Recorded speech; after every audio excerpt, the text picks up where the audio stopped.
오늘 우리가 나눌 말씀은 출애굽기 34장 5절에서 6절까지 말씀입니다. 오늘 우리가 나눌 말씀은요, 출애굽기 34장 5절, 6절 두 절 본문을 기본으로 해서 출애굽기 전체를 함께 살필 겁니다. 두 절이니까요, 우리 함께 같이 읽겠습니다. 두 절이니까 시작. 여호와께서 구름 가운데 강림하사 그와 함께 거기 서서 여호와의 이름을 선포하실세. 여호와께서 그의 앞으로 지나시며 선포하시되 여호와라 여호와라 자비롭고 은혜롭고 노하기를 더디하고 인자와 진실이 많은 하나님이라. 아멘. 예. 오늘 두 절을 읽었는데 오늘 여호와의 이름 헤세드라는 제목으로 함께 말씀을 나누고자 합니다. 오늘 우리가 읽었던 34장 6절에는 우리가 잘 알고 있는 헤세드라는 히브리어 단어가 처음으로 신학적인 정의가 되는 부분입니다. 그래서 이 헤세드라는 히브리어를 우리나라 말로 번역하면 인자와 진실이 많은 하나님, 더 한 단어로 바꾸자면 인자하신 하나님, 이런 뜻입니다. 그걸 좀 더 우리가 이해하기 쉬운 말로 말하면 사랑의 하나님, 이 뜻까지 갈 수 있습니다. 그래서 히브리어 헤세드는 사랑이라는 뜻을 가지고 있습니다. 우리가 알고 있는 하나님이죠. 사랑의 하나님. 사실은요, 하나님의 이름은 성경 곳곳에서 다양한 이름들로 나옵니다. 오늘 우리가 본 이 헤세드라는 이름도 그 하나님의 본명은 아닙니다. 사실 하나님의 본명은 아무도 알 수 없습니다. 근데 성경은 그 우리가 이해할 수 없는 그 하나님의 광대하심이 다양한 이름으로 그분의 성품을 드러내고 있습니다. 오늘은 그 하나님이 처음으로 이 사랑이라는 단어, 헤세드라는 이름으로 자신의 이름을 밝히신 부분이 등장하는 곳입니다. 우리가 알고 있는 하나님은요, 광대하시기 때문에요, 우리가 그분이 어떤 분인지를 분명히 알아야 됩니다. 사실 성경 전체에 하나님의 이름이 다양한 이름들로 나타났는데 그 이름 전체도 다 합쳐도 사실은요, 하나님 전부를 우리가 알 수 있다고 하지는 못할 것 같아요. 그렇다고 해서 성경이 불충분하다는 것이 아니라 그만큼 하나님이 광대하시다는 거죠. 그 광대하신 하나님이 왜 어떻게 우리의 구원자가 되시고 우리를 어떻게 창조하셨고 어떻게 인도할 것인지를 이런 다양한 이름들로 자신이 어떤 분이신가를 가르치고 있습니다. 이 헤세드라는 말, 인자하다는 말은요, 그 단어 뜻만 가지면 인자하게 하하하 웃고 있는 할아버지를 연상케 합니다. 사실은. 그래서 우리가 사랑의 하나님 할 때는 어떻게 보면 쉬운 사람, 내가 어떤 걸 내도 다 받아줄 것 같은 사람, 이런 인식들을 갖고 있습니다. 그런데 그 단어만 가지고 이 헤세드라는 말을 이해하면 오해가 생깁니다. 이 헤세드라는 이름을 하나님이 왜 가르쳐줬는지 전체적인 문맥을 보지 않으면 헤세드의 단어 뜻만 아는 것으로는 하나님의 이름, 하나님의 어떤 분이신지를 전혀 알 수 없습니다. 오히려 오해가 생기죠. 그래서 오늘 저는 출애굽기 전체를 보게 될 겁니다. 기억하실지 모르겠지만 제가 예전에 믿음과 행함에 대해서, 행함과 믿음에 대해서 얘기하면서 아브라함 얘기를 했습니다. 그리고 아브라함 뒤에 야곱과에서 이야기로 하나님 자원으로 사는 것에 대해서 얘기했습니다. 그리고 하나님의 형통이라는 말로 요셉 이야기를 다뤄서 창세기를 다 다뤘습니다. 그 창세기 뒤에 오는 오늘 출애굽기 전체를 살펴보면서 하나님의 이름 헤세드, 여호와의 이름 헤세드가 어떤 의미 가운데서 하나님이 지금 이렇게 선포하고 있는지를 함께 살펴보려고 합니다. 먼저요, 오늘 이 말을 이해하려면 약속에 대한 개념이 잡혀야 됩니다. 약속. 성경은 옛날 약속, 새로운 약속, 약속책입니다. 그렇기 때문에 이 약속을 성경에서 많이 언약이라고 얘기하죠. 이 언약 사상을 이해하지 못하면 사실은 구약 성경을 이해하기가 쉽지 않습니다. 이 언약이란 게요, 사실은 오늘 우리가 읽은 출애굽기는 어떤 언약의 성취냐면 바로 창세기 15장에서 나왔던 아브라함 언약의 성취입니다. 근데 이 아브라함의 언약은요, 사실 궁극적으로는 이 언약의 성취가 어디까지 가냐면 예수님 오신 거, 예수님 십자가 못 박히신 거, 그리고 더 멀리 가서는 어디까지 가냐면 예수님의 재림, 다시 오시는 데까지 가야지만 이 언약이 이렇게 완료되는 겁니다. 그런데 이 언약이, 아브라함 언약이 첫 번째로 성취되는 곳이 바로 출애굽기입니다. 그렇기 때문에 이 출애굽기에서 하나님이 이스라엘 백성과 하는 소위 시내산 언약 자체가 15장에서, 창세기 15장에서 나왔던 하나님이 하셨던 언약의 발전이고 성취입니다. 그런데 아브라함 언약과 15장에 나왔던 아브라함 언약과 시내산 언약은요, 하나도 안 겹쳐요. 신기한 겁니다. 그러니까 내용적인 부분에선 맞아요. 근데 그 언약의 그 조항들을 보면 전혀 다르다는 얘기입니다. 그런데 전혀 다른데 이게 아브라함의 언약의 성취와 발전이라는 말입니다. 오늘 우리가 출애굽기에서 언약을 볼 텐데, 예. 둘의 맥락은 같다고 볼 수 있지만 두 언약의 주제가 완전히 다릅니다. 예. 이게 참 웃긴 것 같은데요. 같은데 다른 겁니다. 예. 여러분, 공의하고 사랑하고 같아요? 다른데 같아요. 성경에 보면 참 신기한 게 많이 있습니다. 어떤 사람은 구약의 하나님은 공의의 하나님이고 신약의 하나님은 사랑의 하나님이래요. 아니요. 다 같이 가는 겁니다. 이건 떼어서 생각할 수 없습니다. 이걸 떼어서 생각하면 성경을 잘못 읽게 됩니다. 그러니까 성경에 되게 신기한 개념들이 많이 나오는 겁니다. 이게 다른 건데 같은 거죠. 예. 마찬가지로 하나님이 하셨던 그 아브라함의 약속이 계속해서 발전을 이루어갑니다. 성취를 이루고 거기서 또 다른 언약이 생기고요. 예. 언약이 다른데, 주제가 다른데 같은 거라는 얘기입니다. 계속 점진적으로 언약이 발전되어 간다고 얘기합니다. 오늘 그 아브라함의 언약이 성취되는 곳이 출애굽기입니다. 그 언약의 성취 개념으로 오늘 함께 이야기를 나누려고 합니다. 출애굽기를 딱 펴면 1장 7절을 보면 이렇게 나옵니다. 1장 1절부터 야곱 얘기가 나오면서 1장 7절에 이렇게 나옵니다. 우리 함께 읽어보겠습니다. 시작. 이스라엘 자손은 생육하고 불어나 번성하고 매우 강하여 온 땅에 가득하게 되었더라. 저랑 오늘 출애굽기 전체 다 볼 거기 때문에 성경책 있으신 분은 1장부터 이렇게 밑줄 그으시고 이렇게 펴시면 좋을 것 같습니다. 여러분, 생육하고 불어나 번성했대요. 어디서 많이 들어본 말 같지 않아요? 예. 창세기에서 나왔습니다. 창세기 1장부터 생육하고 번성하라고. 이게요, 창세기적 표현입니다. 창세기에서 나온 표현. 게다가요, 이게요, 어떤 언약의 성취냐면 아까 말씀드린 것처럼 아브라함의 언약의 성취라는 게 분명히 드러나는 겁니다. 우리 창세기 15장 4절 5절을 함께 띄워주시면 한번 보겠습니다. 예, 4절 5절. 여호와의 말씀이 그에게 임하여 이르시되 그 사람이 내 상속자가 아니라 내 몸에서 날짜가 내 상속자가 되리라 하시고 그를 이끌고 밖으로 나가 이르시되 하늘을 우러러 뭇 별을 셀 수 있나 보라. 또 그에게 이르시되 네 자손이 이와 같을 거다. 예, 뭇 별들을 보면서 네 자손이 이렇게 될 거라고 했습니다. 예, 다시 출애굽기 1장 7절로 와보면 아까 본 것처럼 생육하고 불어나 번성하고 매우 강하여 온 땅에 가득하게 됐대요. 이스라엘 백성들이. 그러면 이 말은 15장에 있었던 하나님의 약속이 이루어지고 있는 것입니까? 아닙니까? 이루어지고 있는 거죠. 무별처럼 많아지고 있답니다.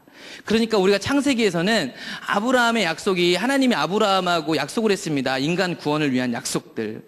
그 약속이 이 자식들 어떤 통로를 통해서 가는지를 잘 보았습니다. 이제 우린 출애굽기에서 그 아브라함 약속이 제일 처음 성취되는 부분들을 보게 되는 겁니다. 그 출애굽기 1장을 딱 열자마자 야곱의 자손들 족보가 나오는 것은, 그리고 이들이 많아진다고 얘기하는 것은 정확하게 아브라함 언약이 성취되고 있다는 것을 이 성경을 읽는 우리에게 가르쳐주고 있는 겁니다. 예. 그러면서 2장에 가면 2장 1절에 이렇게 등장합니다. 레위 가족 중 한 사람이 가서 레위 여자에게 장가들어. 예. 이 레위 이야기가 나옵니다. 성경에요, 구약성경에 특히 족보가 나옵니다. 족보를 히브리어로 톨레도시라고 하는데 이 족보가 나오는 부분들을 유심히 봐야 됩니다. 그 사람들 이름이 중요한 게 아니라 이 족보가 나오는 데는 다 이유가 있거든요. 우리가 창세기 37장에서 50장 요셉 이야기를 봤을 때 기억하시나요? 거기서 주요하게 등장했던 두 사람이 있습니다. 누구였냐면 유다와 요셉이었습니다.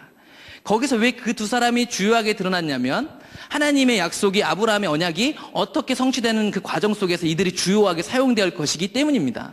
우리가 2장을 열자마자 레위 사람이 등장하는 것은 하나님이 이 언약을 성취하실 때 레위 사람이 아마 중요한 역할을 하게 될 겁니다. 예. 우리는 아직 여기까지 못 보지만, 예. 2장을 열었을 때 레위 사람이 등장한다는 것은 하나님이 언약을 성취하는 데 있어서 레위의 역할이 예상할 수 있다는 것입니다. 그래서 우리 아는 것처럼 레위 지파에서 모세가 나왔고요. 레위 지파의 이제 아들들인 아론의 자손이 제사장 집안이 되고요. 금송아지 사건 때 누가 응징자로 나왔냐면 레위 사람들이 나왔고요. 나중에 출애굽한 이스라엘 백성들의 장자에 대신한 값으로 드려진 사람들이 레위 사람이었습니다. 그러니까 2장부터도요, 언약 성취를 하나님 이루시려고 하는데 레위 사람을 사용할 것이라는 것들이 보여지는 겁니다. 하나님이 구원하시는 구속사 전면에 이 사람들이 등장하기 시작할 거라는 것을 예상하는 것이죠. 예. 그러면서 출애굽기 2장 23절부터 함께 보겠습니다. 이 흐름을 잘 생각하시면서 들으셔야 됩니다. 흐름을, 하나님 약속을. 출애굽기 2장 23절, 24절, 25절에 보면 이렇게 나와 있습니다. 여러 해 후에 애굽 왕은 죽었고 이스라엘 자손은 고된 노동으로 말미암아 탄식하며 부르짖으니 그 고된 노동으로 말미암아 부르짖는 소리가 하나님께 상달된지라. 하나님이 그들의 고통 소리를 들으시고 하나님이 아브라함과 이삭과 야곱에게 세운 그의 언약을 기억하사 하나님이 이스라엘 자손을 돌보셨고 하나님이 그들을 기억하셨더라. 예, 아멘. 보세요. 하나님이요, 구원하실 때도요, 그냥 그들이 부르짖었기 때문에 힘들어서 하나님 살려주세요 해서 구해주고 있는 게 아니라는 게 여기 나옵니다. 보세요. 24절에 보면 하나님이 그들의 고통 소리를 들었는데 고통 소리 때문에 그들을 구해준 게 아니라 하나님이 아브라함과 이삭하고 야곱하고 세운 언약 때문에 구해주고 있다라고 얘기하고 있는 겁니다. 언약 때문에. 그러니까 하나님의 약속 때문에 하나님이 이들을 구원할 것이라는 것을 출애굽기는 기록하고 있는 것입니다. 그러면서 그들을 구원하기 위해서 누가 선택되죠? 모세가 선택됩니다. 그래서 3장부터는 모세가 등장하는 겁니다. 3장 5절을 볼까요? 3장 5절. 이제 모세를 이제 하나님 훈련시키는 장면이 3장부터 6장까지 나오게 됩니다. 일단 3장 5절을 보면 이렇게 나와 있습니다. 하나님이 이르시되 이리로 가까이 오지 말라. 내가 선 곳은 거룩한 땅이니 내 발에서 신을 벗으라. 아멘. 우리가 잘 아는 것처럼 이 신을 벗는다는 얘기는요, 종이 되라는 얘기고요. 그 하나님이 부르신 그 땅이 하나님의 임재로 거룩하니까 구별됐다. 이런 것들을 표현하는 것들입니다. 근데요, 성경을 자세히 보시면 때로는 이 신 벗는 게 뭔가 이런 내용들에 대해서 어렵잖아요. 이걸 사실은 주석을 찾거나 하지 않으면 알지 못해요. 그런데 이 의미가 뭔지를 성경은 보면 뒤에 부분에 다 나와 있어요. 그러니까 하나님이 네 신을 벗으라고 하고 있어요. 네가 선 곳은 거룩한 거니까 네 발에서 신을 벗으라. 이제 아마 이 5절 이하부터 하나님 6장까지 신을 벗기는 게 무엇인지를 보여줄 겁니다. 하나님이 모세한테 하고 있는 것들을 잘 보세요. 그게 바로 모세의 신을 벗기는 작업입니다. 예. 그러니까 이스라엘에 있어서 이 신 벗는 문화가 종이 된다라는 것. 그러니까 쉽게 얘기하면 모세가 자기 길이 아니라 하나님 원하시는 길 가운데 하나님을 따라가라 이런 의미들을 담고 있지만 그 의미가 뒤에 더 자세히 기록되어 있다라는 얘기입니다. 그러니까 제가 결론부터 말씀드리면 3장부터 6장까지 하나님이 모세의 신을 벗기는 작업이 뭐냐면요, 이런 겁니다. 나는 이런 하나님이다. 나는 이런 신이다. 내가 앞서서 이 약속을 이룰 거다. 너 따라올래? 이 작업이요, 신 벗기는 작업입니다. 자기 자원이 아니라 이 약속은 누구만 이룰 수 있냐면 하나님만 이룰 수 있습니다. 그런데 너 그렇게 따라올래? 그러면 내가 앞서가고 넌 따라오기만 하면 돼. 이 부분이 3장에서 6장까지 나옵니다. 그 부분을 좀 볼 텐데, 예. 3장 6절을 보겠습니다. 3장 6절. 예. 또 이르시되 나는 내 조상의 하나님이니 아브라함의 하나님, 이삭의 하나님, 야곱의 하나님이니라. 모세가 하나님 배웠기를 두려워하여 얼굴을 가리매.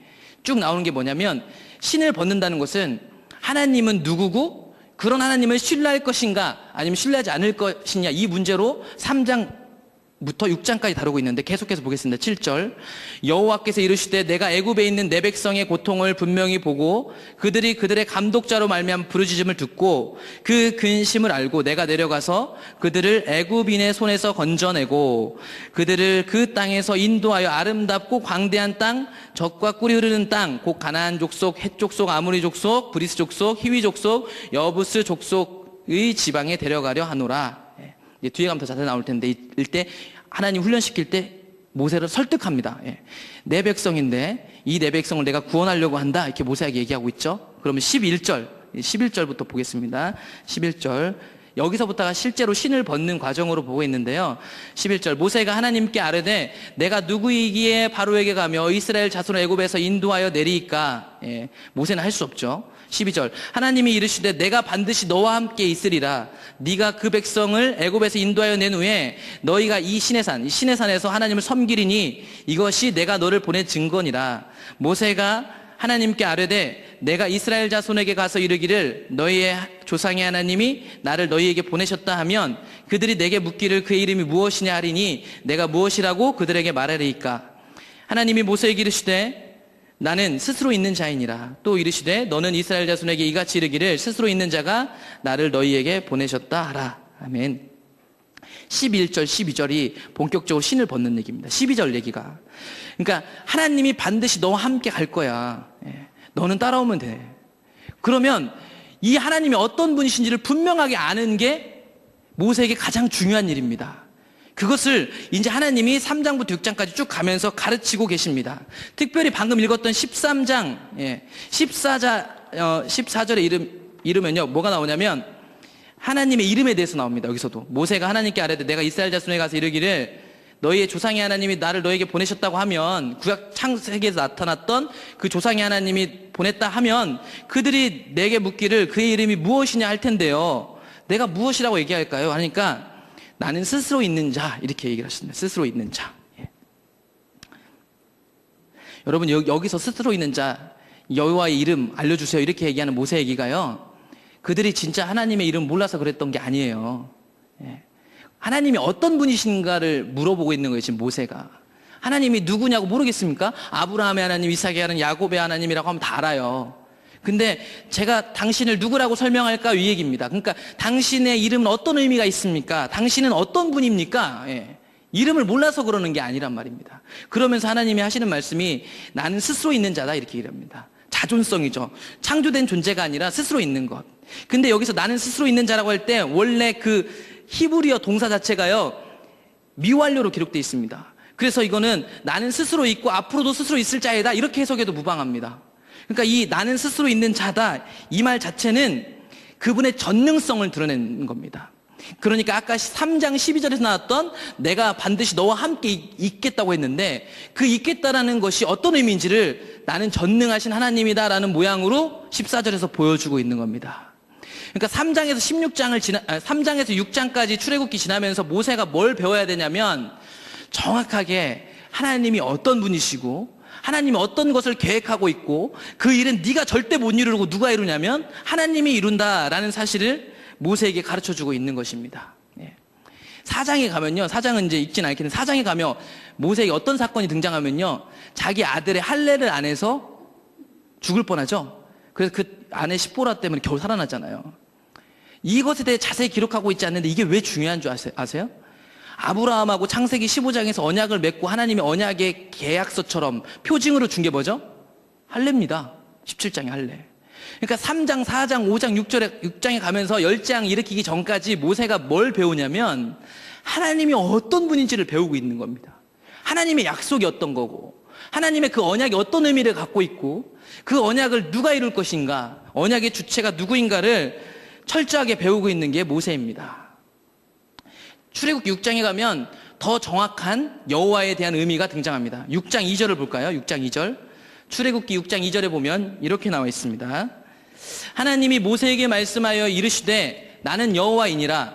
내가 아브라함과 이삭과 야곱에게 전능의 하나님으로 나타났으나 나의 이름을 여호와로는 그들에게 알리지 아니하였고 가나안 땅 곧 그들이 거류하는 땅을 그들에게 주기로 그들과 언약하였더니 이제 애굽 사람이 종으로 삼은 이스라엘 자손의 신음소리를 내가 듣고 나의 언약을 기억하노라. 아멘. 여러분, 6장 3절에 가면 이렇게 나옵니다. 아브라함과 이삭과 야곱에게는 전능의 하나님으로는 나타났지만 내 이름을 여호와, 스스로 있는 그 스스로 있는 자다, 그들에게는 알려주지 않았대요. 창세기 보면 여호와라는 이름이 안 나오나요? 나옵니다.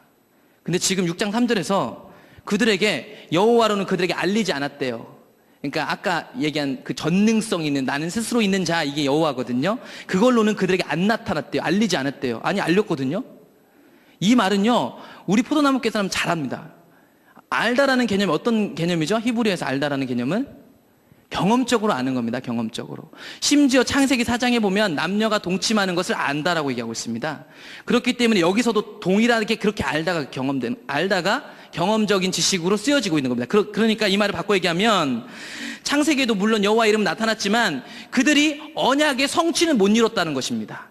아브라함하고 약속했습니다. 그 약속이 아브라함, 이삭, 야곱에게 이어져 갔지만 그들은 여호와라는 그 전능하신 그 하나님의 구원을 맛본 사람, 그 언약의 성취를 경험한 사람들이 아닙니다. 무슨 말인지 아시죠? 이제 출애굽기에 있는 너희들은 그 언약의 성취를 할 거다. 그 언약을 성취를 너희들로 할 거다. 이 얘기를 하고 있는 겁니다. 그러니까요, 이렇게 얘기합니다. 그러니까 하나님은 아브라함, 이삭, 야곱에게 약속을 주었습니다. 하지만 그 언약의 성취를 경험하지는 못했습니다.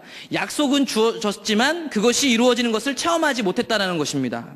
그런데 이제 모세와 이스라엘 백성들이 그것을 할 겁니다. 체험할 겁니다. 언약을 성취할 것입니다. 그것을 여기서 얘기하고 있는 겁니다. 그러니까 하나님이 출애굽기에서는 정확하게 해서 계속해서 이들에게 언약 성취에 대한 얘기를 하고 있는 겁니다. 그래서 6장 5절에는 그래서 언약 얘기 나오는 겁니다. 이제 내가 듣고 나의 언약을 기억한다. 그러니까 전체적으로 성경을 잘 보시면 하나님의 약속하고 매우 밀접한 관계가 있기 때문에 이 언약이라는 개념을 자세히 이해하지 못하면 정확한 하나님이 어떤 분인지를 잘 이해하기 쉽지 않아요. 6장 7절에 가면 이제 아직 계약은 안 맺었는데 이제 언약이 성취되면 언약 백성이 되면 어떻게 되냐면 6장 7절 보면 이렇게 나와 있습니다. 이걸 소위 신학적으로 언약 공식이라고 하는데요. 출애굽기 6장 7절에 보면 언약 공식이 등장합니다. 우리 이거는 함께 같이 읽어보겠습니다. 시작. 너희를 내 백성으로 삼고 나는 너희의 하나님이 되리니 나는 애굽 사람의 무거운 짐 밑에서 너희를 빼낸 너희의 하나님 여호와인 줄 너희가 알지라. 아멘. 저를 가르쳐 주셨던 대학원 교수님이 이걸 언약 공식이라고 했어요. 이 언약 공식이 세 가지가 등장하는데 이 세 가지를 잘 기억하시면 구약 성경 전체를 읽는데 이해가 훨씬 넓어집니다. 먼저 첫 번째로 내 백성입니다. 내 백성. 너희를 내 백성. 이제 좀 이따 그것도 나오는데 하나님하고 언약 백성이 되면 어떤 상태가 되냐면 우리가 그 언약을 맺은 백성이 하나님 백성이 됩니다. 그리고 하나님은 우리의 하나님이 됩니다. 그래서 너희의 하나님 두 번째. 그리고 그렇게 되면 마지막으로 하나님, 그러니까 여호와인 줄 너희가 알게 됩니다. 이 세 가지가 언약 공식입니다.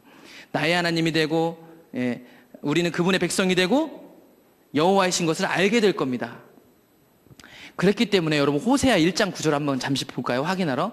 호세아 1장 9절에 가보면 호세아가 이제 고멜을 맞이해서 자녀를 낳잖아요. 1장 9절에 보면 이렇게 나와 있습니다. 1장 9절만 함께 보겠습니다. 여호와께서 이르시되 그의 이름을 로암미라 하라. 너희는 내 백성이 아니요 나는 너희 하나님 되지 아니할 것임이라. 보이시죠? 여기서 암미라는 말이 백성이란 얘기입니다. 로는 아니란 얘기입니다. 근데 지금 방금 제가 출애굽기 6장에서 읽었잖아요. 언약 백성은 어떤 거냐면 내 백성이란 얘기입니다. 근데 호세아 1장 9절에서 이 얘기를 하고 있는 건 그 당시 호세아 시대 때 패역한 그 백성이 언약 백성이 아니라는 얘기입니다. 언약 백성이 아니라는 얘기는 하나님이 그들에게 언약을 이행할 필요가 없는 겁니다. 언약이 깨졌기 때문에 약속을 지킬 필요가 없는 백성. 언약이 파기되었다라는 것을 얘기해 주고 있습니다. 그런데 하나님이 회복시키겠다는 것을 호세아 2장 1절에서 얘기할 때 다시 언약 공식이 등장하는 겁니다. 호세아 2장 1절을 보면 그래서 이렇게 나옵니다. 나중에 회복될 때인데 회복을 얘기하면서 너희 형제에게는 회복되면 그때는 너희 형제에게는 암미라 하고 너희 자매에게는 루아마라고 하라. 암미 뭐죠? 내 백성. 로가 빠졌잖아요. 내 백성. 그러니까 언약 공식이 성경 전체에 이렇게 등장하고 있는 겁니다. 모세는 3장에서 6장까지 하나님이 어떤 분이시고 하나님이 언약의 기초에서 그들을 구원하려고 준비하고 계시고 그 하나님만이 이 언약을 이루실 거라는 것을 배웠습니다. 배우고 나서 우리가 알고 있는 10장이 등장하는 것입니다. 하나님은요 한 번에도 하실 수 있었을 거거든요. 출애굽 하는데 바로 이렇게 마음 바꾸는 거 한 번에 하실 수 있어요. 근데 왜 10번이나 그렇게 하셨을까요? 10번이나. 10장들을 잘 읽어보시면 알겠지만 10번이나 하신 것은 아마 온 열방이 하나님을 알게 하려고 하는 것입니다. 온 땅이 홍해 사건도 그렇고요. 그들에게 일어났던 10장 이후에 있었던 엄청난 기적들은요. 온 열방으로 여호와 하나님의 시대가 도래했다는 걸 보여주고 있는 겁니다. 이 땅에 회복의 역사가 일어나고 있다는 거. 하나님의 그 구원 계시가 한 민족을 선택함으로 인해서 정말 중요한 국면에 들어섰다는 것을 모든 사람에게 알림으로써 결국 우리가 알고 있는 것처럼 온 땅이 구원받기 원하시는 하나님의 마음이 거기에 다 들어있는 겁니다. 이제 중요한 19장부터 그들을 구원해내고 나서 언약 백성이 되는 과정이 등장합니다. 19장부터 이제 볼게요. 19장부터. 여러분 잘 보셔야 됩니다. 제가 이제 성경 공부가 들릴지 모르겠지만 성경을 우리가 이렇게 읽어야 성경 말씀이 우리에게 하시는 바가 들립니다. 제가 하는 얘기를 듣지 말고 이 하나님이 구원하시는 이 역사 속에서 그분의 이름을 알아가는 과정이 여러분 안에서 여러분 것이 되시려면 잘 이해하시고 잘 들으시고 집중하셔야 됩니다. 출애굽기 19장 5절 보면 5절 6절에 이제 하나님이 언약 제시를 합니다. 여러분 언약이라는 것은요 쌍방에서 이루어지는 겁니다. 하나님이요 그냥 하는 게 아니에요. 너 할래? 네 할게요. 할 때 이게 언약이 이루어지는 겁니다. 창세기 15장에 보면 아브라함 언약 때도 그런 거잖아요. 별 보여주고 이렇게 다 얘기를 합니다. 그래서 아브라함이요 재물을 차려놓잖아요. 하나님 뜻대로. 그 사람도 그 언약에 참여하겠다라는 의식입니다. 그거 하나님이 준비해 준 거 아닙니다. 본인이 다 짐승들을 잡아서 준비했고요. 그 가운데로 하나님이 지나가신 거죠. 같이 쌍방에서 이루어지는 게 언약이라는 것입니다. 그래서 출애굽기 19장에 보면 하나님이 이스라엘 백성에 언약 제시를 합니다. 계약서를 내밀면서. 출애굽기 19장 5절, 6절을 함께 읽어보겠습니다. 시작. 세계가 다 내게 속하였나니 너희가 내 말을 잘 듣고 내 언약을 지키면 너희는 모든 민족 중에서 내 소유가 되겠고 너희가 내게 대하여 제사장 나라가 되며 거룩한 백성이 되리라. 너는 이 말을 이스라엘 자손에게 전할지니라. 아멘. 오해하시면 안 되는데 보세요. 19장 5절. 내 언약을 지키면. 그러니까 하나님이 이거 시키는 거 한다고 해서 언약 백성이 되는 건 아니에요. 그러니까 이 말뜻을 잘 보셔야 되는데 뭘 지키면 말 잘 듣고 이렇게 써 있으니까 하나님이 어떤 시키는 일정 기준의 어떤 것들을 하면 우리가 언약 백성이 된다처럼 들릴지 모르겠지만 그런 뜻이 아닙니다. 여기서 주된 화두는 뭐냐? 언약입니다. 언약을 지키면이라는 말을 가장 이 언약 사상에 비추어서 쉽게 설명하려면 이런 겁니다. 언약을 맺으면 이렇게 봐야 정확합니다. 너하고 나하고 언약을 맺으면 너희는 내 소유가 될 거다. 이렇게 얘기를 하고 계신 겁니다. 하나님의 소유가 된다는 것은 어떤 의미냐? 19장 6절 제사장 나라가 되는 거고 거룩한 백성이 되는 거다 이 얘기입니다. 여러분. 거룩한 백성이 되었다는 것은 열방으로부터 분리됐다는 겁니다. 그러니까 타락한 이 세상하고는 구별됐다는 겁니다. 근데 이 구별의 방향성이 더 중요합니다. 죄로부터 자유함을 얻었다는 거고요, 나쁜 것으로부터 좋은 것으로의 자유함을 얻었다는 건데요, 이 죄로부터의 자유는 반대로 하나님을 마음껏 따를 수 있는 자유를 얻었다는 것입니다. 그러니까 이 구별이라는 것도 방향성이 어디에 있냐면 하나님한테 있는 겁니다. 구별이라는 것은 우리가 정해놓은 게 아닙니다. 그분께로 향하여 있는 겁니다. 그래서 세상과 다르고요, 하나님과 닮아야 하는 것입니다. 그래서 하나님이 20장부터 율법을 얘기하는 겁니다. 십계명. 여러분, 그걸 지킨다고 해서 우리가 언약 백성 되는 거 아닌 거 아시죠? 그것은 이제 거룩한 백성이니까 이렇게 살아야 된다는 걸 보여주는 겁니다. 그 구별, 니네들은 내 소유야, 거룩한 백성이야, 그 거룩함의 방향이 어디에 있는지를 십계명을 통해서 보여주는 겁니다. 그 20장에 십계명이 나오고 그 다음에 십계명을 바탕으로 해서 21장, 22장, 23장에 그 당시 이스라엘 백성들 수준에 맞춰서 그들의 삶과 문화에 맞춰서 그 십계명이 적용돼서 나온 겁니다. 구체적 사례들이, 구체적 법들이. 그러니까 이 법을 지킨다고 해서 언약 백성이 되는 게 아니라 언약 백성이기 때문에 그렇게 사는 거다라는 것을 보여주고 있는 겁니다. 구별이 어느 방향으로 가고 있는지를 하나님이 명백하게 보여주신 것입니다. 그러니까 이 언약, 쉽게 얘기하면 한마디로 율법은요, 시내산 언약 체결 과정에서 주신 겁니다. 그렇기 때문에 이 언약과 분리되면 안 됩니다. 언약 백성이기 때문에 준 거지. 그러니까 제가 쉽게 얘기하면 언약과 분리되면 안 된다는 얘기는 그걸 지키고 있다고 해서 언약 백성은 아니에요. 언약 백성이기 때문에 그거 사는 거죠. 그런데 우리가 잘 알고 있는 것처럼 타락한 이스라엘 백성들이 나중에 어떻게 하고 있습니까? 율법만 지키고 있죠. 그래서 우리는 언약 백성이다 하고 있는 겁니다. 언약을 잊어버리면 안 돼요. 이제 언약의 핵심들이 뒤에 더 나오는데 그분을 잊어버리면 안 되는 겁니다. 근데 문제는 이렇게 거룩한 백성만 되면 온전한 하나님의 소유가 아닙니다. 또 하나가 있죠. 뭐냐면 제사장 나라입니다. 제사장 나라. 여러분, 제사장은요, 어떤 일을 하나요? 제사의식을 돕는 사람들입니다. 제사의식을 돕는 사람들. 자기를 위해서 제사 지내는 일은 드문 사람들입니다. 왜냐하면 거룩한 백성이니까요. 이해되시죠? 자기를 위해서 제사를 드려야긴 해요. 왜냐하면 인간은 부족하니까. 근데 자기를 위해서 제사를 드리는 일은 드문 일이에요. 거룩한 백성이니까. 대신 백성이 연약한 사람들의 제사를 돕는, 연결하는 자가 제사장입니다. 그리고 기록된 율법을 가르치는 일을 했습니다. 직통계시로, 그 당시 구약시대에 왔던 직통계시로 하나님의 말씀을 선포하는 사람은 선지자였고요, 제사장들은 이 주신 율법, 기록된 율법을 가르치는 일들을 했다라는 것입니다. 자기 자신을 위해서 사는 사람들이 아닙니다. 남을 위해서 살아가는 사람들이 제사장 나라된 사람들입니다. 그렇기 때문에 하나님이 그들에게 제사장 나라가 되어야 한다는 것까지 얘기하고 있는 겁니다. 여러분, 12지파를 대신해서 레위지파가 제사장 역할을 했어요. 그런데 지금 이 언약을 보면 하나님이 이스라엘 백성 전체를 쌓아 묶어서 뭐라고 하고 있죠? 제사장이라고 얘기하고 있는 거예요. 그러니까 이 부분 잘 이해하셔야 됩니다. 그러니까 하나님의 소유됐다라는 것은 거룩한 백성일 뿐만 아니라 다른 사람에게 복음을 전하는 일.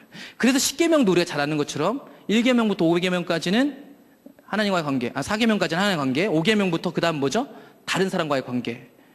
그 예수님께 최고의 율법을 뭐냐고 물어봤을 때도 하나님 사랑, 이웃 사랑이었습니다. 이 모든 게요, 전체적으로 맥을 통해서 흘러가고 있습니다. 그러면서 출애굽기 20장에 이제 10계명이 등장합니다. 10계명 한 두 가지만 보겠습니다. 여기서 보면 언약 개념도 좀 이해가 잘 되고요. 그들이 금송아지 사건 치렀던 게 하나님 왜 이렇게 화나셨는지가 좀 이해가 됩니다. 출애굽기 20장 4절, 5절, 6절을 우리 함께 보겠습니다. 시작. 너를 위하여 새긴 우상을 만들지 말고 또 위로 하늘에 있는 것이나 아래로 땅에 있는 것이나 땅 아래 물속에 있는 것에 어떤 형상도 만들지 말며 그것들에게 절하지 말며 그것들을 섬기지 말라. 나 내 하나님 여호와는 질투하는 하나님인즉 나를 미워하는 자의 죄를 갚되 아버지께로부터 아들에게로 3, 4대까지 이르게 하거니와 나를 사랑하고 내 계명을 지키는 자에게 1000대까지 은혜를 베푸니라. 아멘. 여러분 10계명 잘 보시면 알겠지만 특별히 2계명하고 4계명은 길어요. 그러니까 그 핵심은 그겁니다. 우상 만들지 말라고. 근데 우상 만들지 말라고 하면서 이 부연 설명이 깁니다. 이게 그만큼 중요한 겁니다. 왜냐면요, 왜 이들이 형상을 만들면 안 되냐면 그건 정확하게 이방 사람들이 신을 숭배하는 방법이었거든요. 그리고 더 정확한 의미는 뭐냐면 여러분 앞으로요, 언약 백성이 되면 그들에게 아무 형상도 세우면 안 되는 이유가 뭐냐면 이스라엘 언약 백성 자체가요, 하나님의 형상이 될 거기 때문에 우상을 세우면 안 됩니다. 이제 이들이 언약 백성이 되면 세상은요, 이스라엘 백성을 보고 하나님을 보게 될 겁니다. 그들의 삶을 보고 그들의 가치관을 보고 따라가는 것들을 보고. 그렇기 때문에 이스라엘 그 백성 자체가 언약 백성이 되면 하나님의 형상이 될 거기 때문에 그들은 어떠한 우상도 새기면 안 됩니다. 그건 이방신들한테 하는 거거든요. 근데 나중에 보면 금송아지 사건이 그래서 심각한 겁니다. 사실은 제가 예전에 그 예배와 삶에 대해서도 설교할 때 말씀드렸지만 이 언약이 맺어지기 전까지 보면 우상만 안 만들었다 뿐이지 이방인들이 제사 지는 거하고 별반 다르지 않아요. 근데 그때는 받아줄 수 있었던 것 같아요. 근데 이제는 안 되는 거예요. 언약이 점진적으로 발전해서 이제는 안 된다는 얘기입니다. 이제는 안 된다는 얘기예요. 그러니까 이 언약이요, 참 신기한 거예요. 계속 발전해요. 계속 자라요. 예. 사실은 여기서 이제 이거하고는 관련되지 않은데 한 부분을 보면 다윗의 장막에서 하나님 예배하잖아요. 잘 보시면 사사기 시대를 지나면서요, 사사기 시대 때 그들이 하나님을 떠났잖아요, 완전히. 이 과정이 다 지나고 하나의 은혜로 가나안 땅에 들어갔는데 사사기 시대에 그들이 하나님을 버렸다 이 말입니다. 하나님이 그들의 왕인데 왕으로 섬기지 않았다고요. 근데 그 과정이 룻기를 지나서 사무엘상까지 이어지는데 그 사사시대에 어떤 일이 일어났냐면 엘리 제사장 시대 때고 우리가 잘 아는 것처럼 사무엘상 4장에서 언약궤를 가지고 나갔다가 언약궤를 뺏긴단 말입니다. 좀 이따 말미에 나오겠지만 출애굽기를 통해서 이스라엘 백성이 하나님과 언약 관계가 됐을 때 하나님이 선물로 주신 게 뭐냐면 성막이었습니다. 성막으로 하나님이 오셔서 그들과 함께 할 거거든요. 그전에 함께 할 수 없었는데. 그랬기 때문에 그 성막의 핵심이 뭐였냐면 언약궤였는데, 그랬기 때문에 그 타락한 시대에 그들이 언약궤 들고 나갔는데 뺏겼죠. 예. 뺏겼다가 블레셋 사람들이 그걸 어떻게 하지 못해가지고 기럇 여아림의 아비나답의 집에 있었다가 나중에 다윗이 끌어오잖아요. 그래서 다윗이 특별하게 자기 안에 다윗의 장막을 치고 거기다 언약궤를 놨고요, 모세의 질서를 따르는 장막은 따로 있었단 말이에요. 많이 설교를 들었잖아요. 담임 목사님 설교하셨는데 모세의 질서를 따르는 그 성막의 전체적인 제사가 드려지는 그 기브온이라는 큰 산당이 있었습니다. 그래서 솔로몬이 거기서 예배를 드리고 있었단 말이에요. 근데 이 둘 중에 어떤 게 진짜냐? 사실은 이스라엘 백성들에게는 중앙 성소사당이 있었습니다. 정한 곳에서만 예배를 드려, 이렇게 얘기를 했단 말입니다. 그렇기 때문에 사실은요, 둘 중에 하나는 가짜인 겁니다. 사실은 다윗 시대에도 두 개가 있었는데 둘 중에 하나는 하나님 원하시는 거 아니에요, 사실은. 예. 근데 여러분 잘 읽어보시면 알겠지만 열왕기상 3장에 보면 솔로몬이 기브온 산당에서 모세의 질서를 따르는 곳에서 예배를 드렸는데 1000번째를 드리는데 그런 얘기를 합니다. 솔로몬이 자기 아버지의 모든 법도를 행하였으나 그래서 의롭고 괜찮은 사람이었는데 그러나 산당에서 제사를 하더라, 이렇게 얘기합니다. 그러면 모세의 질서를 따르고 있는 기브온 산당의 예배를 하나님이 별로 안 좋아했다는 겁니다. 반대로 다윗의 질서를 따르는 24시간 찬양하고 있었던 그 다윗의 예배를 하나님이 받고 있었다는 얘기입니다. 여러분 예배 개념이요, 다윗 시대 때 발전한 거예요. 그거 아세요? 그러니까 타락한 시대를 거치면서 성막이 타락한 거예요. 그 시대의 그 타락한 예배가요, 다윗 시대에 와서 정말 하나님 그분만을 열망하는 그 예배로 갱신되고 발전되고 있는 겁니다. 실제로. 그래서 가톨릭 교회 안에서 이건 아니기 때문에 갱신돼서 나온 겁니다. 개신교가. 큰 집이 아니에요. 다른 거예요. 그 전에 잘못됐던 거죠. 그렇게 가면 안 되는 거죠. 이런 식으로요, 계속해서 하나님 나라의 뜻이 갱신돼요. 똑같은 의미인데요, 사실은. 같은 건데 다른 거예요. 아까 처음 얘기했던 것처럼. 십계명을 볼까요? 십계명 4계명을 보면 하나님의 언약이 이렇게 더 발전돼가고 성취되고 더 자라간다는 것을 더 확실하게 볼 수 있습니다. 20장 8절에 보면 이렇게 나옵니다. 안식일을 기억하여 거룩하게 지켜라. 이 근거로 이 안식일을 왜 거룩하게 지켜야 하는지 11절에 나옵니다. 우리 11절을 보겠습니다. 이는 엿새 동안에 나 여호와가 하늘과 땅과 바다와 그 가운데 모든 것을 만들고 일곱째 날에 쉬었음이라. 그러므로 나 여호와가 안식일을 복되게 하여 그날을 거룩하게 하였느니라. 안식일을 거룩하게 쉬는 이유가 어디서 나왔냐면 창세기 2장 내용 갖고 온 겁니다. 하나님이 창조했던 그날을 기념해서 하나님을 기억하라고 안식일을 지키라고 했습니다. 근데 성경에 십계명이 또 한 번 등장합니다. 신명기 5장에 가면 십계명이 또 한 번 등장하는데 틀려진 게 있습니다. 그건 뭐냐면 이 4계명이었습니다. 안식일을 똑같이 거룩하게 지켜라 얘기하는데 이유가 다릅니다. 5장 15절, 신명기 5장 15절에 그 이유를 이렇게 얘기합니다. 우리 함께 읽겠습니다. 여기 있는데 시작. 너는 기억하라. 내가 애굽 땅에서 종이 되었더니 내 하나님 여호와가 강한 손과 편팔로 거기서 너를 인도하여 내었나니 그러므로 내 하나님 여호와가 내게 명령하여 안식일을 지키라 하느니라. 아멘. 여러분, 언약이 발전됐다는 거 보이시나요? 이제는 안식일을 지켜도 안식일을 왜 거룩하게 지키냐면 시키신 그분을 기억함으로, 그분과 그때 언약 백성 된 것으로 지키라고 얘기한 겁니다. 언약의 발전을 정확하게 보여주고 있는 겁니다. 그 측면에서 여러분, 사실은 성경이 말하고 있는 안식일은 토요일입니다. 근데 왜 우리가 주일을 안식일로 지키고 있을까요? 이 맥락에서 본다면 그분이 부활하신 것, 예수님이 부활하신 것이 궁극적으로 우리에게 안식을 갖고 왔기 때문에 개신교는 그래서 주님이 부활하신 주일이 참된 안식일이라고 지키고 있는 것입니다. 그렇기 때문에 이 언약의 발전적인 관점에서 이 모든 것들이 맞아 들어가기 시작하는 것입니다. 그래서 하나님이 이렇게 언약 제시를 하고요. 이제 언약 백성이기 때문에 이렇게 사는 십계명부터 규례들을 쫙 23장까지 보여줍니다. 이게 다 듣고 나서 24장에 가면 이제 언약이 체결됩니다. 하나님이 언약에 대해서 제의하시고 설명하셨습니다. 이제는 무엇이 남았냐면 이 백성들이 언약 백성이 될 건지 안 될 건지 도장만 찍으면 됩니다. 그래서 24장 3절에 보면 이렇게 나와 있습니다. 모세가 와서 여호와의 모든 말씀과 그의 모든 율례를 백성에게 전하매 그들이 한 소리로 응답하여 이르되 여호와께서 말씀하신 모든 것을 우리가 준행하리이다. 뭐죠? 제가 그 계약서에 도장 찍겠습니다. 이 얘기입니다. 24장 7절을 볼까요? 24장 7절에도 나와 있습니다. 24장 7절. 언약서를 가져다가 백성에게 낭독하여 듣게 하니 그들이 이르되 여호와의 모든 말씀을 우리가 준행하리이다. 이제 언약 백성 된 겁니다. 이제부터 읽게 되면 아까 제가 말했던 언약 공식들이 마구 등장하기 시작할 겁니다. 일단은요, 언약 체결을 이게 딱 끝나고 나니까 어떤 일이 벌어졌냐면 24장 8절을 볼까요?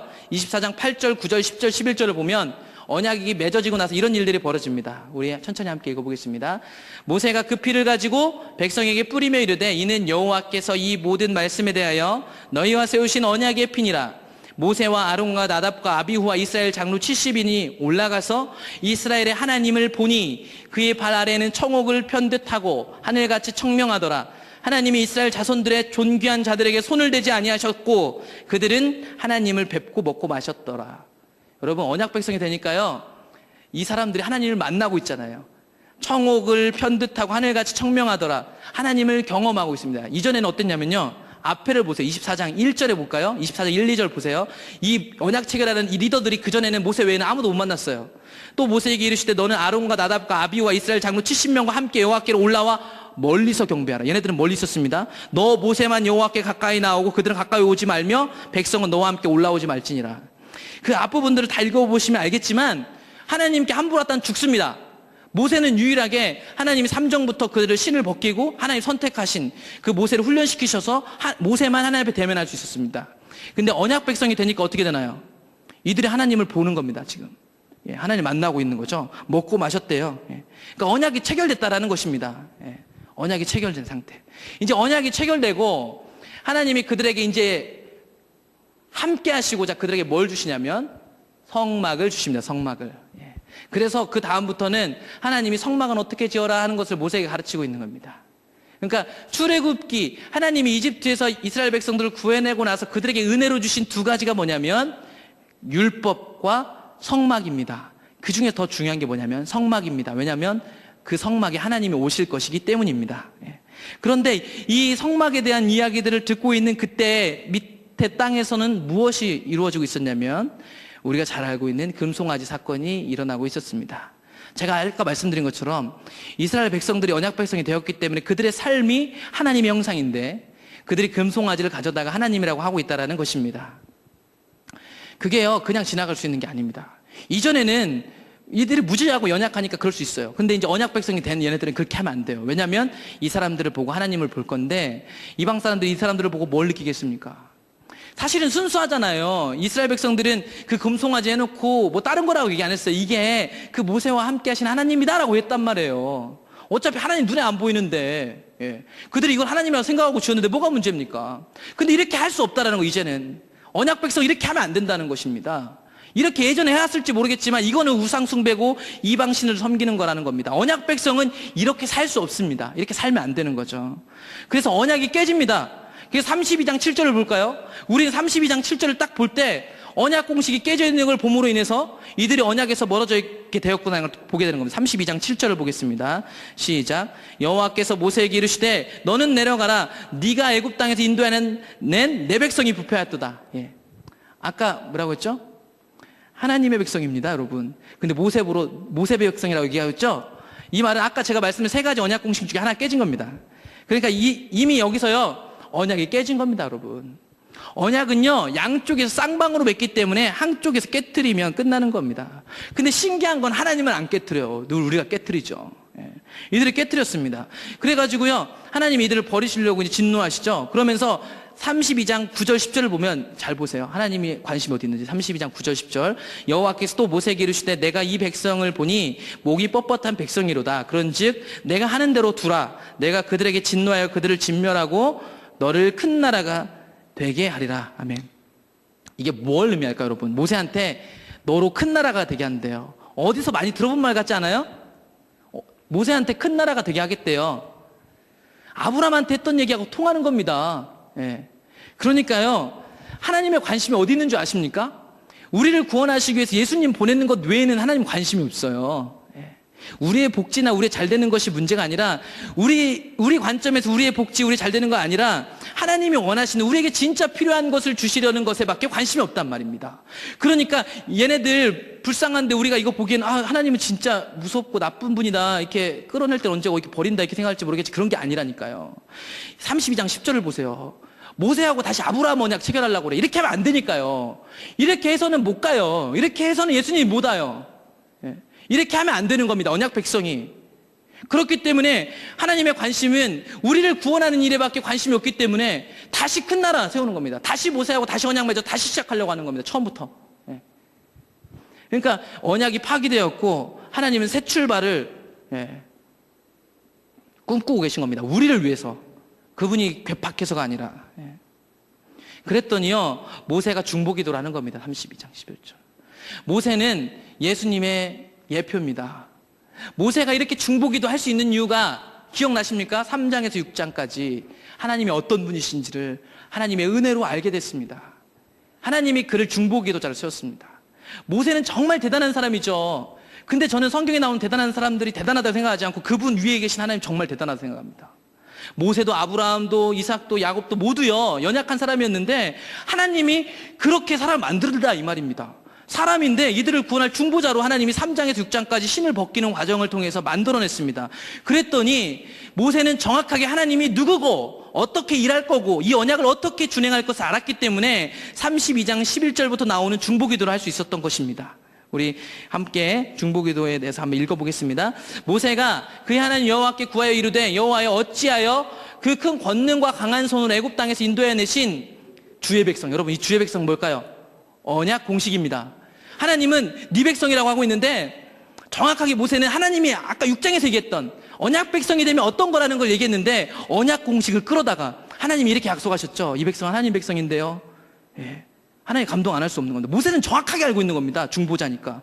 그래서 주의 백성에게 왜 진노하십니까? 12절 볼까요? 어찌하여 애굽 사람들이 이르기를 여호와가 자기의 백성 계속 언약 공식 나옵니다. 산에서 죽이고 지면에서 진멸하려는 악한 의도로 인도해내었다고 말하게 하시라나이까. 주의 명렬한 노를 그치시고 뜻을 돌이키사 주의 백성에게 이 화를 내리지 마옵소서. 예. 하나님이 하신 말, 하나님이 그 언약을 체결하기까지 하나님의 마음이 그 언약 공식 체결하고 언약 백성이 된다는 것이 누구보다 하나님이 더 가슴 애달으면서 우리를 구원하시려고 하신 일, 그 약속을 붙잡고 지금 모세가 중보기도 하는 겁니다. 그럼 13절 볼까요?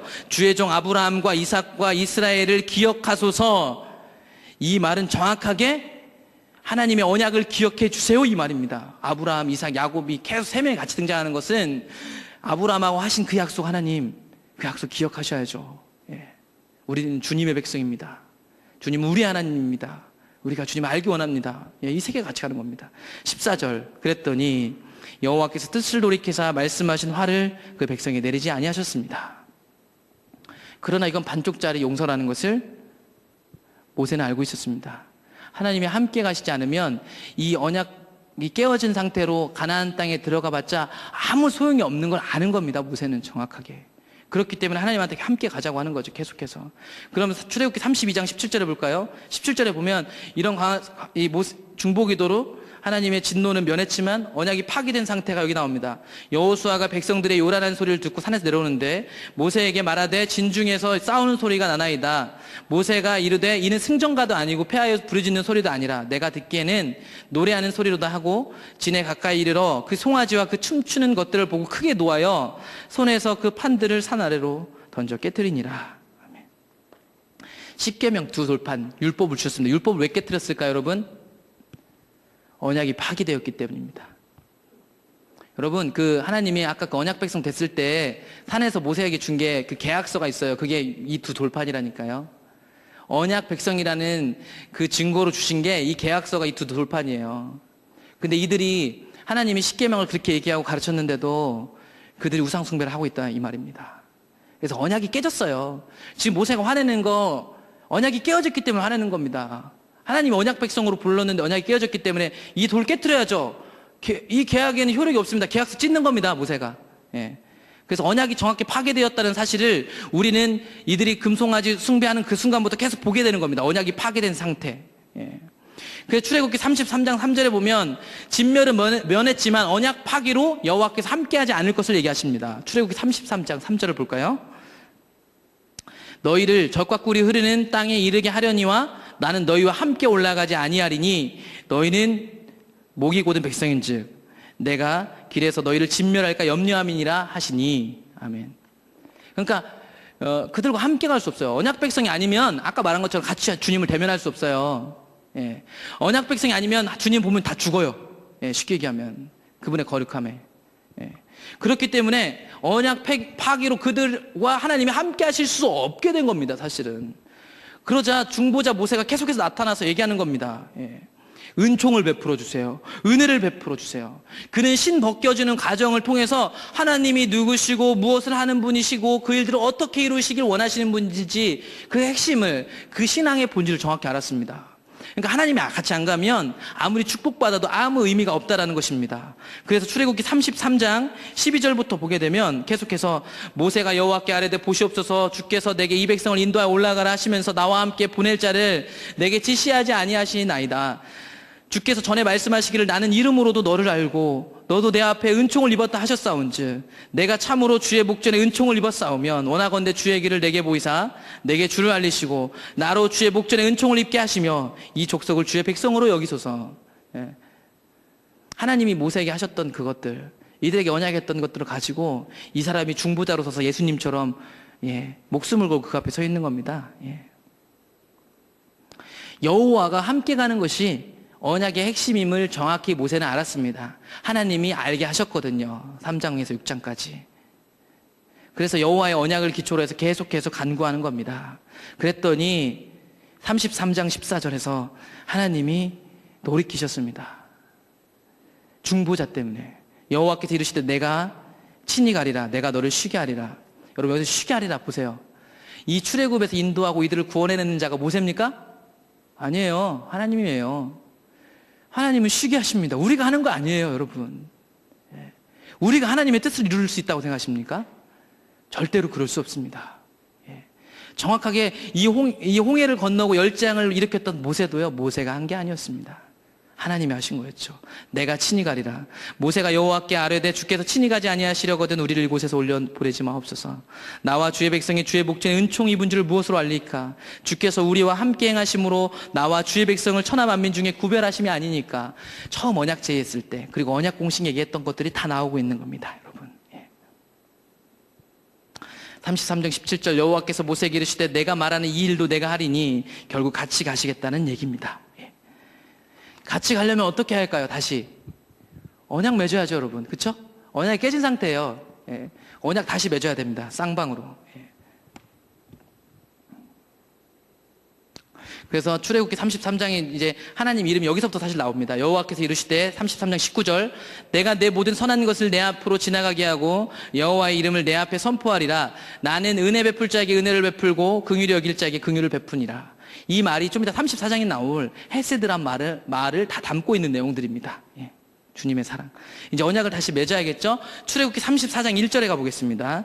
출애굽기 34장 1절에 가면 이제 다시 언약을 맺을 준비를 하고 있습니다.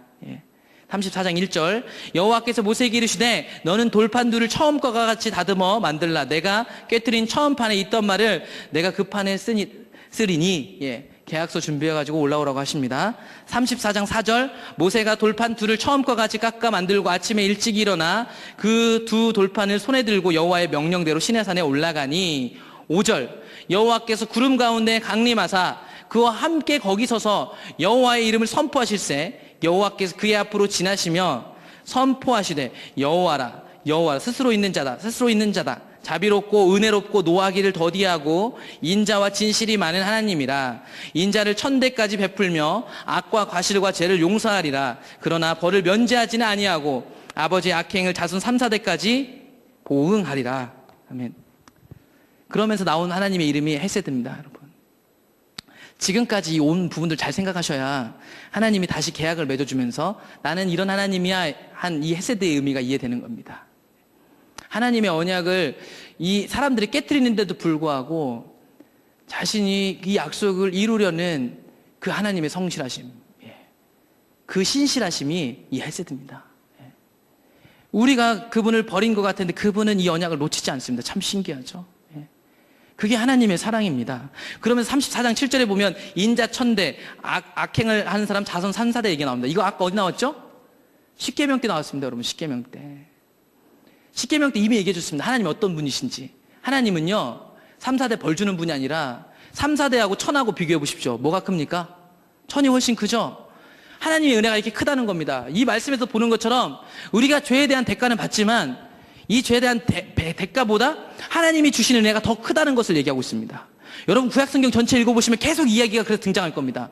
그래서 인자를 1000대까지 베풀고 자손 3, 4대까지 보응한다 이 얘기가 나올 때 항상 우리가 같이 떠올라야 할 게 뭐냐면 이 장면입니다. 출애굽기 장면. 하나님이 출애굽기 20장에서 얘기했던 것처럼 이들이 심지어 언약을 깼는데도 불구하고 여러분 보세요. 용서하시고 중보자를 통해서 다시 언약을 세워주신 하나님. 이게 하나님입니다. 예전에 어떤 사람들은 이 말씀을 가지고 가계의 저주를 끊어라라는 책이 한동안 유행했습니다. 한국에서. 그래서 부모님이 알코올 중독자면 애들도 알코올 중독자니까 그 저주를 끊는 기도를 해야 된다. 근데 실제로 그 저자가 몇 년 전에, 수년 전에 자기가 잘못 알았던 거라고 이미 시인했고 절판됐습니다. 성경 곳곳을 보게 아시겠지만, 특히 에스겔서를 보면 아시겠지만, 사람은 자기 죄로 죽습니다. 부모님 죄로 죽는 거 아니에요. 이 표현은 정확하게 하나님의 은혜가 얼마나 큰지를 보여주려는 거지, 자손 3대대 멸망시키겠다고 보여주는 게 아니거든요. 그렇기 때문에 부모님이 알코올 중독자면 그 안 좋은 영향은 받겠지만, 그게 우리 죄는 아닙니다. 사람은 자기 죄로 죽게 되어 있기 때문입니다. 이 장면은 정확하게 하나님의 은혜가 얼마나 큰지를 보여주고 있는 장면입니다, 여러분. 그래서 이제 언약이 체결됩니다, 여러분. 34장 10절 보면 이렇게 나와 있습니다. 여호와께서 이르시되 보라 내가 언약을 세우나니 곧 내가 아직 온 땅 아무 국민에게도 행하지 아니한 이적을 너희 전체 백성 앞에 행할 것이라. 이렇게 쭉 얘기하면서 언약을 세웠다고 얘기하고 있죠. 34장 27절에서도 한번 확인됩니다. 여호와께서 모세에게 이르시되 너는 이 말들을 기록하라. 내가 이 말들의 뜻대로 너와 이스라엘과 언약을 세웠음이니라 하시니라. 아멘. 예. 언약이 세워진 겁니다, 여러분. 일단 출애굽기 40장까지 하고 그 다음에 이 헤세드 마지막 정리하겠습니다. 34장에 보면 이 언약이 다시 체결되고 나서 이 언약 증서를 가지고 돌판을 내려오고 갖고 모세가 내려오니까 모세가 어떤 일이 일어나죠?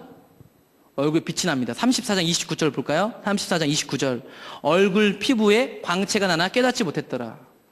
여기서 나오는 얼굴 피부의 광채, 이 빛이라는 것은요 히브리어로 케렌이라는 뜻입니다. 케렌이란 말이 이 광채라는 뜻인데 뿔이라고도 해석할 수 있는데 여기서는 광채로 써있는데요. 이 광채를 하나님이 모세에게 왜 보여줬냐면요, 앞으로 이제 언약 백성이 됐으면 이제 하나님 뭐 주실까요? 추가로 성막 주실 거잖아요. 성막. 이제 성막을 지을 거잖아요. 성막을 지으면 거기에 누가 오시죠? 하나님이 오시잖아요. 그럼 거기서 하나님의 임재 영광을 볼 겁니다. 40장 33절 볼까요? 40장 맨 끝에 장을 보시면 이제 성막이 다 모세가 이같이 역사를 마치니 구름이 회막에 덮이고 여호와의 영광이 성막에 충만함에 모세조차도 회막에 들어갈 수 없을 정도로 영광이 임했습니다.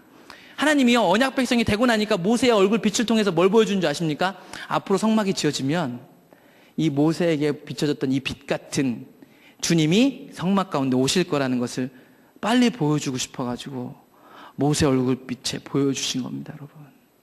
이게 출애굽기에서 얘기하고 있는 겁니다. 그래서 저를 가르쳐 주셨던 그 교수님은요, 이 헤세드라는 단어를 이렇게 설명하셨습니다. 총신대학교 김희석 교수님, 구약학 교수님은 이렇게 얘기했습니다.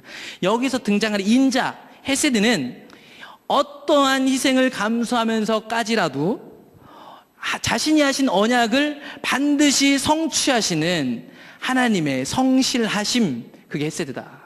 그냥 우리가 얘기하는 사랑이 아니라요, 그분의 그 성실하심, 그 사랑 안에 이게 그 사랑의 내용이 이런 거랍니다. 헤세드를 그냥 인자, 사랑 이렇게만 긍휼이라고 얘기할 수 있는 게 아니라 어떠한 희생과 오명을 뒤집어 쓰더라도 자신의 약속을 어떻게든 이뤄내시는 하나님의 성실하심이 바로 헤세드다.